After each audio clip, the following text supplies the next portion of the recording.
Là, quelques temps. Il y a quelques années à l'arrière, j'ai fondé un petit foyer. Et puis, lorsqu'on a fondé ce petit foyer, bien sûr, comme toute personne, eh bien, il fonde un petit foyer, on a envie d'avoir des petits-enfants. Et puis, c'est avéré, écoutez, je voudrais bien utiliser mes mots, mais c'est notre expérience. Au bout de quelques temps, avec ma compagne, on a subi chez nous là-bas une petite batterie d'examen. Ça faisait quelques temps qu'on voulait avoir un petit bébé. Et puis, lorsqu'on a fait toute cette batterie d'examen, il s'est avéré que le docteur nous disait que ça allait être très compliqué. Et puis, il s'est passé quelques temps. Et puis, on était très, très malheureux de cette situation. On était vraiment malheureux.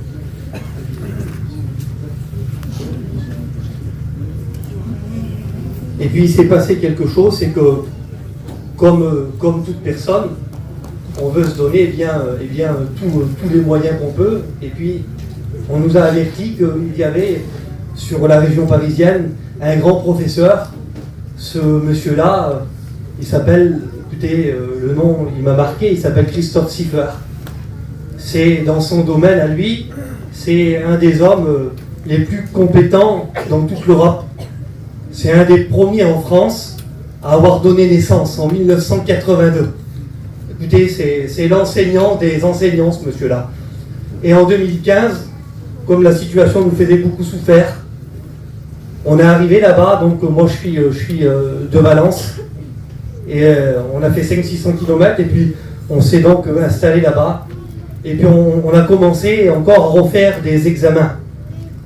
Et puis ce monsieur-là, Christophe Siffler, là, il a pris le dossier en main. Son pseudo au monsieur, vous pouvez le taper sur internet, il l'appelait le tout-puissant, à ce monsieur-là. Donc imaginez-vous l'espoir qu'il y avait dans ce monsieur-là. Et puis au bout de 3 mois d'examen, je me rappelle, on était au mois de décembre comme ça, ce monsieur-là nous a fait rentrer dans son bureau. Et lorsque nous sommes rentrés dans son bureau avec ma compagne, il a dit voilà, il dit il y a des cas, il dit dans votre genre, à vous, qui passent tous les 15 ans, tous les 20 ans, tous les 25 ans, où on ne peut même pas donner un nom, ou même quoi dire à cela. J'ai dit monsieur, pour être plus précis, je dis ça veut dire quoi?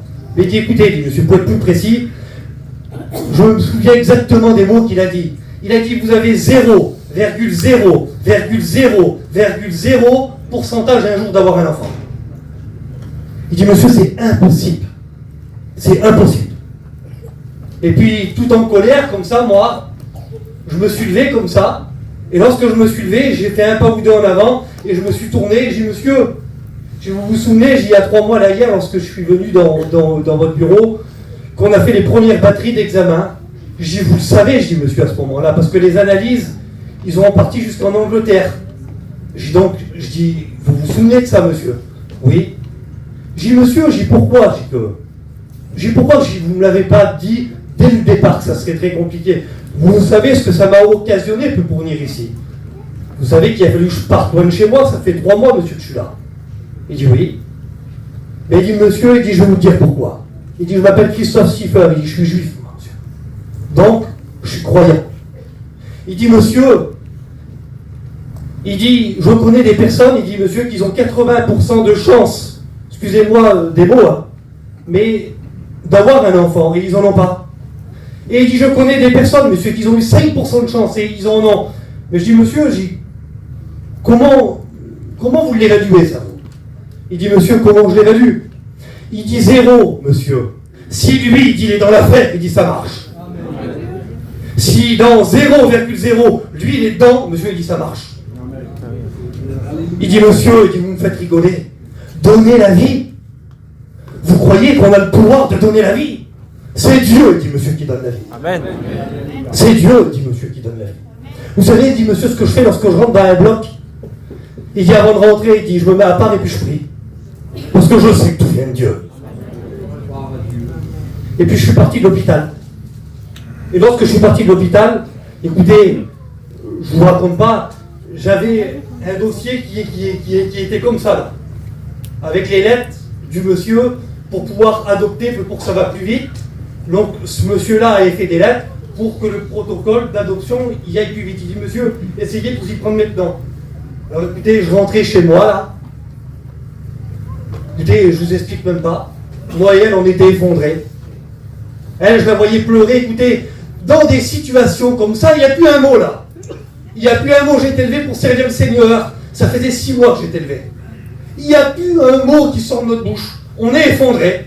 Il n'y a plus rien. Je la voyais sous le canapé, là, en train de pleurer. Puis moi, j'étais là à côté. Et puis à un moment donné, je suis sur la cuisine et puis je tire un verset. Et quand je tire un verset, c'est marqué ce qui est impossible à l'homme, c'est possible à Dieu. Amen.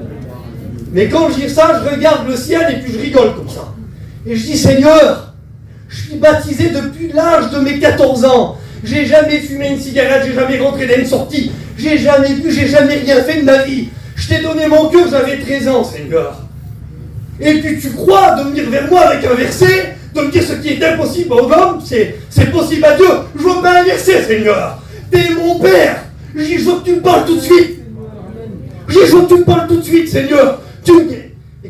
Écoutez, je m'excuse aujourd'hui comment j'ai parlé à Dieu.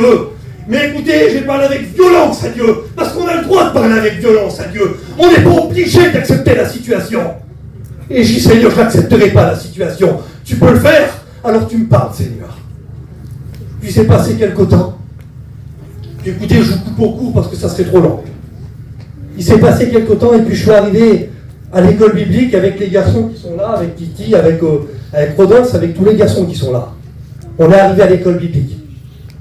Et puis il s'est passé quelque temps à l'école biblique, et puis dans l'école biblique, il y a notre frère Tarzan Velti qui est parti auprès du Seigneur maintenant. Un soir, je suis arrivé comme ça, dedans une campine, et l'homme il était là. Et puis il prenait les petits bébés comme ça, et puis il priait pour les petits bébés. Et puis, à un moment donné, il pose la question, il dit, toi fils, il dit, ton petit il est où? Ben je dis, voilà, c'est compliqué. On dit oui. Il me dit, il prend un bout de papier comme ça que j'ai encore chez moi. Il prend le petit bout de papier comme ça, il le date. Il le date, c'est le 23 avril 2018. Il écrit l'heure, il écrit tout à côté. Il écrit un mot pour ma compagne qui est là-bas.